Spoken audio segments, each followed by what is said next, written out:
भगवान विष्णु जी और माता लक्ष्मी जी। एक बार भगवान विष्णु जी शेषनाग पर बैठे बैठे बोर हो गए और उन्होंने धरती पर घूमने का विचार मन में किया। वैसे भी कई साल बीत गए थे धरती पर आए और वह अपनी यात्रा की तैयारी में लग गए। स्वामी को तैयार होता देखकर लक्ष्मी माँ ने पूछा, आज सुबह सुबह कहाँ जाने की तैयारी हो रही है? विष्णु जी ने कहा, हे लक्ष्मी, मैं धरती लोक पर घूमने जा रहा हूँ। तो कुछ सोचकर लक्ष्मी माँ ने कहा, हे देव, क्या मैं भी आपके साथ चल सकती हूँ? भगवान विष्णु ने 2 पल सोचा, फिर कहा, एक शर्त पर, तुम मेरे साथ चल सकती हो। तुम धरती पर पहुंचकर उत्तर दिशा की ओर बिल्कुल मत देखना। इसके साथ ही माता लक्ष्मी ने हाँ कह के अपनी मनवा ली और सुबह सुबह मां लक्ष्मी और भगवान विष्णु धरती पर पहुंच गए। अभी सूर्य देवता निकल रहे थे। रात बरसात होकर हटी थी। चारों ओर हरियाली ही हरियाली थी। उस समय चारों ओर बहुत शांति थी और धरती बहुत ही सुंदर दिख रही थी और मां लक्ष्मी मंत्रमुग्ध होकर धरती को देख रही थी और भूल गई कि पति को क्या वचन देकर आई है और चारों ओर देखती हुई कब उत्तर दिशा की ओर देखने लगी, पता ही नहीं चला। उत्तर दिशा में मां लक्ष्मी को एक बहुत ही सुंदर बगीचा नजर आया और उस तरफ से भीनी भीनी खुशबू आ रही थी और बहुत ही सुंदर सुंदर फूल खिले थे। यह एक फूलों का खेत था और मां लक्ष्मी बिना सोचे समझे उस खेत में गई और एक सुंदर सा फूल तोड़ लाई। लेकिन ये क्या, जब मां लक्ष्मी भगवान विष्णु के पास वापस आई तो भगवान विष्णु की आंखों में आंसू थे और भगवान विष्णु ने मां लक्ष्मी को कहा कि कभी भी किसी से बिना पूछे उसका कुछ भी नहीं लेना चाहिए और साथ ही अपना वचन भी याद दिलाया। मां लक्ष्मी को अपनी भूल का पता चला तो उन्होंने भगवान विष्णु से इस भूल की माफी मांगी।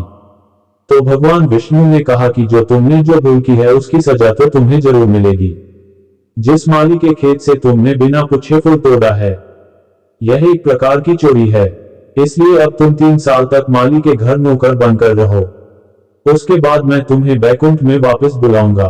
मां लक्ष्मी ने चुपचाप सर झुकाकर हाँ कर दी। आजकल की लक्ष्मी थोड़े थी और मां लक्ष्मी एक गरीब औरत का रूप धारण करके उस खेत के मालिक के घर गई। घर एक झोपड़ा था और मालिक का नाम माधव था।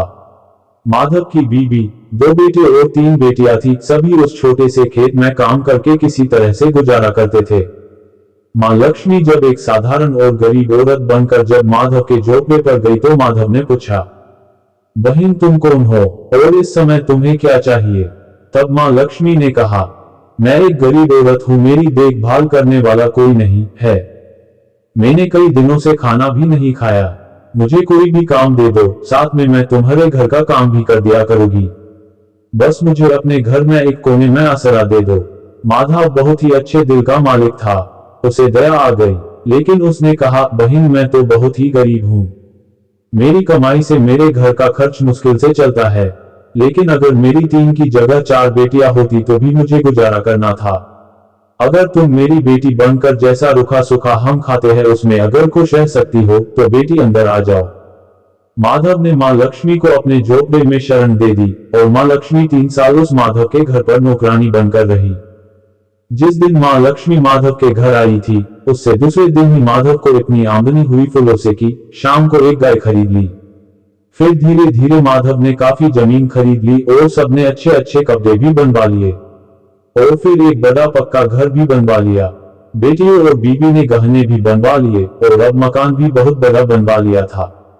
माधव हमेशा सोचता था कि मुझे ये सब इस महिला के आने के बाद मिला है। इस बेटी के रूप में मेरी किस्मत आ गई है मेरी। और अब 2-5 साल बीत गए थे, लेकिन मां लक्ष्मी अब भी घर में और खेत में काम करती थी। एक दिन माधव जब अपने खेतों से काम खत्म करके घर आया तो उसने अपने घर के सामने द्वार पर एक देवी स्वरूप गहनों से लदी एक औरत को देखा। ध्यान से देखकर पहचान गया, अरे ये तो मेरी मुंहबोली चौथी बेटी यानी वही औरत है, और पहचान गया कि यह तो मां लक्ष्मी है। अब तक माधव का पूरा परिवार बाहर आ गया था और सब हैरान होकर मां लक्ष्मी को देख रहे थे। माधव बोला, हे मां हमें माफ कर, हमने तेरे से अनजाने में ही घर और खेत में काम करवाया। हे मां ये कैसा अपराध हो गया, हे मां हम सबको माफ कर दे।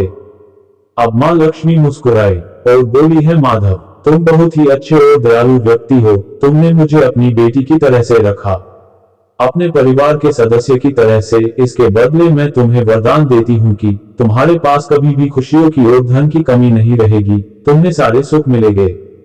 जिसके तुम हकदार हो, और फिर माँ अपने स्वामी के द्वारा भेजे गए रथ में बैठकर बैकुंठ चली गई। अगर आप माता लक्ष्मी और विष्णु जी के भक्त हैं तो वीडियो को लाइक एवं सब्सक्राइब करना ना भूले।